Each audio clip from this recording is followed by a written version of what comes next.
Okay, so yung last video natin is I've demonstrate to you kung paano mag-install ng Python programming language sa inyong devices. So this time, we're going to talk about kung ano yung variables, ano yung data type, at ano yung typecasting sa Python. So first, ano muna yung variables na tinatawag natin? When we say variable, ito ay ang mga data containers or data storage natin. So, imagine niyo para siyang box. Box na mayroong pangalan. Okay? So, yung box natin na may label, yung label na yun yung ating variable name. Yun yung ating unique identifier. Okay? Yung box mismo ay yung ating variable or yung ating lalagyan.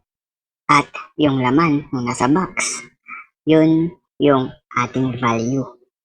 Okay? So, para mas maintindihan ninyo, i-open natin yung ating IDLE, yung ating pang-code for Python, and then, idademo ko sa inyo kung paano. Okay? Control N, and then, ito. Okay, so,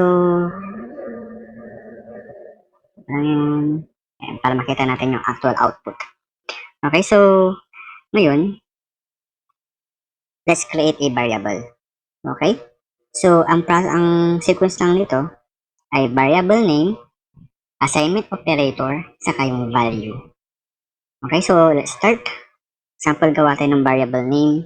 Ang variable name natin will be box1. Okay? So, yun yung ating magiging variable name, box1. Ito yung magiging ating unique identifier, which is box1. And ang ating assignment operator will be equals.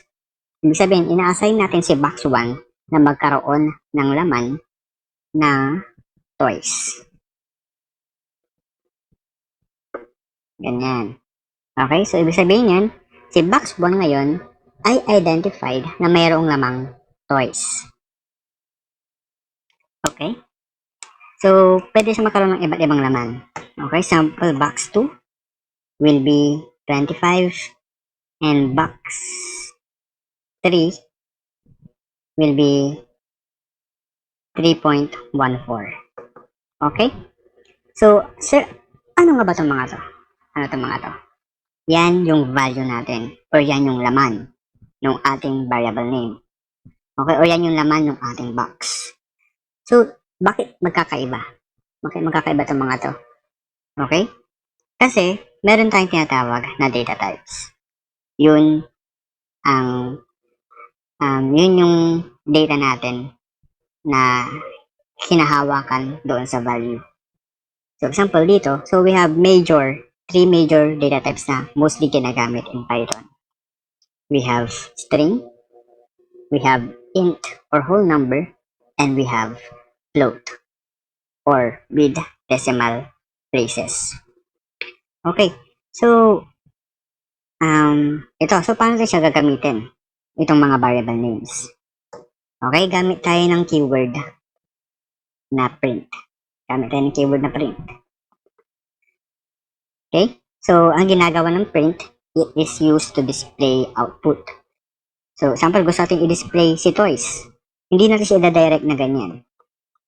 Hindi siya direct na ganyan. Okay? Tatawagin natin yung variable name. Ang variable name for toys ay box1.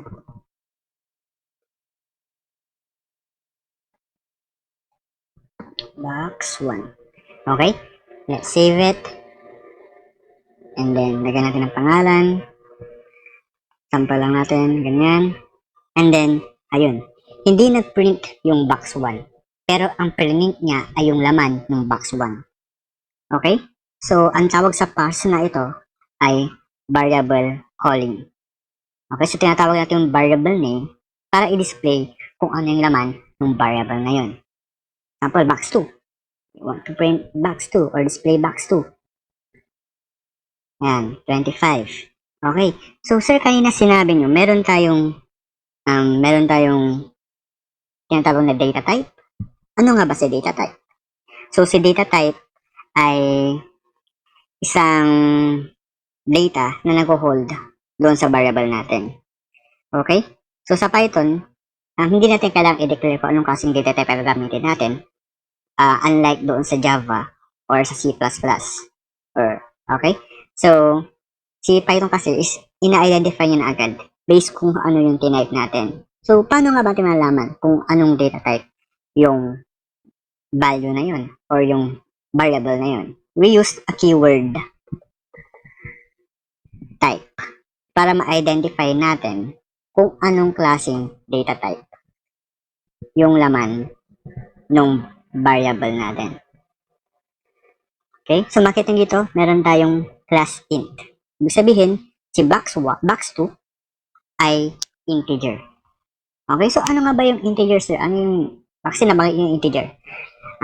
When we say integer, whole number lang siya. Pwedeng negative, pwedeng positive, basta whole number lang ang hahawakan ng integer. Okay?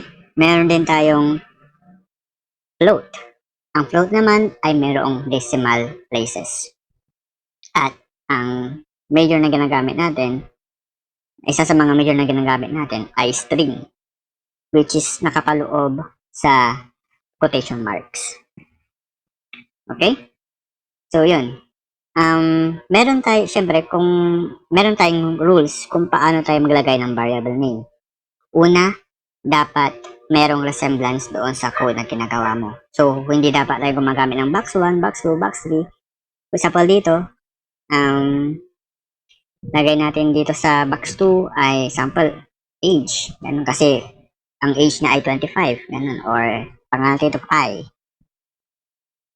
Ganyan. Okay, kailangan, first of all, mayroong resemblance. Bakit kailangan magkaroon ng resemblance? Para makita natin or para malaman natin kung para saan yung variable name na yon. Pangalawa, hindi dapat tayo nag-i-start sa numbers. Okay? Huwag tayo mag-i-start sa numbers.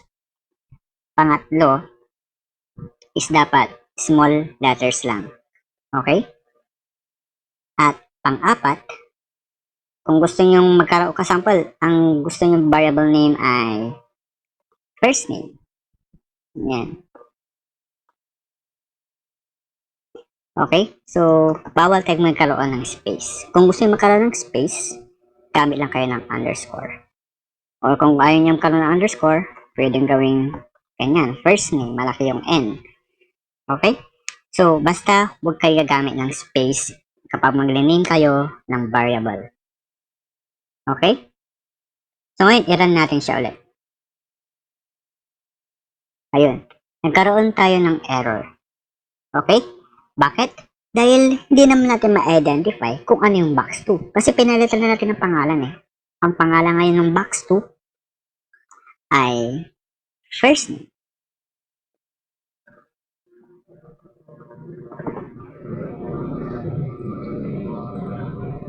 Ay naku, may error na naman tayo. Bakit? Kapag gumagamit kayo ng variable name, see to it na tama yung variable name na ginamit ninyo. So, case sensitive kasi si Python.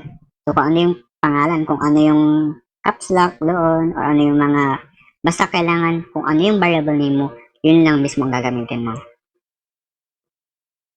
Okay? And then, i-run natin. And then, ayun. Tama na yung ating output. Okay? So, kung mapapansin nyo, gumamit tayo ng print. Gumamit tayo ng type. Okay? Yan yung tinatawag nila na reserve keyword. Ibig sabihin, meron siyang special role sa Python, kaya nag-iiba yung kulay niya. So, example dito, when we use print, ang role niya is to display output. Kaya nag-display yung output natin dito. Nag-display yung 25, nag-display yung toys. Ang type naman, kinaklasify niya kung anong klaseng data type yung laman ng variable. Okay? So, kapag gagawa tayo ng variable name, huwag natin gagamitin ang print. Huwag natin gagamitin ang type. At iba pang reserve keyword. Kasi, meron silang special rule doon sa ating program or sa ating Python. Okay, so i-recap lang ulit natin. We have three major data types. We have string, whole number or int, and float. Okay, yun yung ating data types. Next naman ay ang typecasting. When we say typecasting, kino-convert lang natin yung data type na meron tayo. For example, meron tayong data type na int dito sa first name. Ngayon, try natin siyang palitan ng string. So, kapag string, gamit lang tayo ng str, and then, ganyan. When we run this one, okay, so, first name, okay.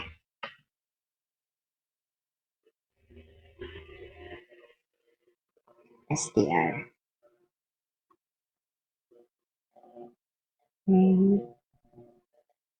Close natin to. And then, i-run natin. And then, ayun. Napalitan na yung ating variable name. So, sir, bakit nga ba kailangan natin ang typecasting? So, for example, meron tayong mga programs kasi na